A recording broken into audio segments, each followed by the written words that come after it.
جناب رسول اللہ صلی اللہ علیہ وسلم نے حضرت فاطمہ رضی اللہ عنہا کو حضرت علی رضی اللہ عنہ کے لیے مخصوص کر دیا تھا، اور آپ صلی اللہ علیہ وسلم چاہتے تھے کہ حضرت علی رضی اللہ عنہ کی طرف سے اس کی پیشکش کی جائے۔ جناب فاطمہ رضی اللہ عنہا پیغمبر خدا کی بیٹی اور اپنے زمانے کی ممتاز خواتین سے تھیں۔ جمال ظاہری اور روحانی و اخلاقی اقدار اپنے والدین سے ورثہ میں پایا تھا۔ رسول اللہ محمد صلی اللہ علیہ وسلم کی دختر ہونے کی وجہ سے آپ کی ذات اقدس پیشے و عصمت شخصیات اور دولت مند حضرات کی نگاہوں میں مرکز توجہ تھی۔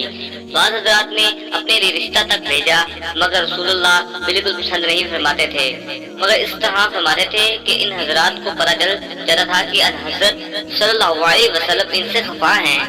جناب رسول اللہ صلی اللہ علیہ وسلم نے حضرت فاطمہ رضی اللہ عنہا کو حضرت علی رضی اللہ عنہا اور اپنے آپ صلی اللہ علیہ وسلم چاہتے ہیں کہ حضرت علی رضی اللہ عنہا کی طرف سے اس کی پیشکش کی جائے۔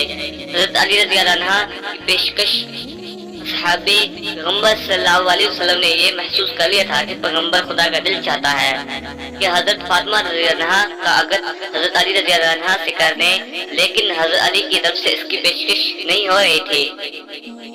ایک دن جناب عمر رضی اللہ عنہ، بکر رضی اللہ عنہ، سعد بن معاذ وغیرہ ایک گروہ کے ساتھ مسجد میں بیٹھے ہوئے تھے۔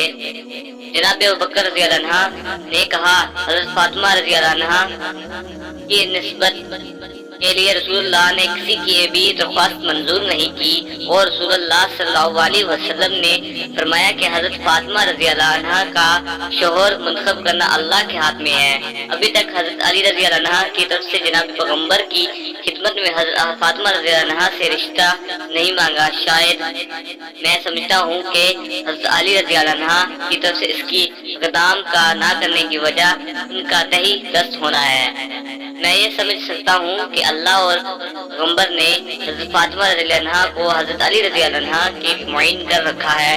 جناب ابوبکر رضی اللہ عنہ نے جناب عمر رضی اللہ عنہ اور سعد رضی اللہ عنہ سے کہا، اگر تم لوگ چاہتے ہو تو ہم مل کر علی رضی اللہ عنہ کے پاس چلیں اور ان کے سامنے اس موضوع کو پیش کریں، اور اگر وہ شادی کرنے کی طرف مائل ہو اور تہی دست کی بنیاد پر وہ شادی نہ کر رہے ہوں تو ہم ان کی مدد کریں۔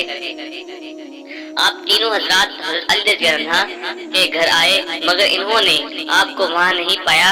معلوم ہوا کہ آپ ایک انصاری کے باغ میں اونٹ کے ذریعے ڈول کھینچ کر کھرے کے درختوں کو پانی دے رہے ہیں۔ تینوں صحابہ حضرت رضی اللہ عنہ کے پاس آئے اور آپ رضی اللہ عنہ نے فرمایا کہ کہاں سے آ رہے ہیں اور میرے پاس کس غرض سے آئے ہو؟ جناب ابوبکر رضی اللہ عنہ نے کہا، یا علی رضی اللہ عنہ، تم کمالت کے لحاظ سے ہر ایک سے برتر ہو۔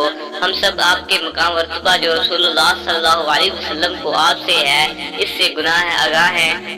بزرگان اور شراف قریش حضرت فاطمہ رضی اللہ عنہ کی خواستگاری کے لیے بات جا چکے ہیں، لیکن تمام لوگوں کی باتوں کو پیغمبر کرام صلی اللہ علیہ وسلم نے رد فرمایا ہے، اور یہ فرمایا ہے کہ جناب فاطمہ رضی اللہ عنہ کا شوہر معین کرنا خداوند عالم کے ہاتھ میں ہے۔ ہم گمان کرتے ہیں کہ خدا اور اس کے رسول نے جناب فاطمہ رضی اللہ عنہ کو آپ کے لیے مخصوص کیا ہے۔ دوسرا اور کوئی بھی شخص اس سعادت پر افتخار کرنے کی صلاحیت نہیں رکھتا۔ ہمیں خبر نہیں ہو سکی کہ آپ اس اقدام میں کیوں کوتاہی کر رہے ہیں۔ حضرت رضی اللہ عنہ نے جب یہ گفتگو سنی تو آپ کی آنکھوں میں آنسو بھرائے اور فرمایا، اے ابوبکر رضی اللہ عنہ، تم نے میرے احساس اور اندرونی خواہشات کو ابھارا ہے اور اس کی طرف توجہ دلائی ہے۔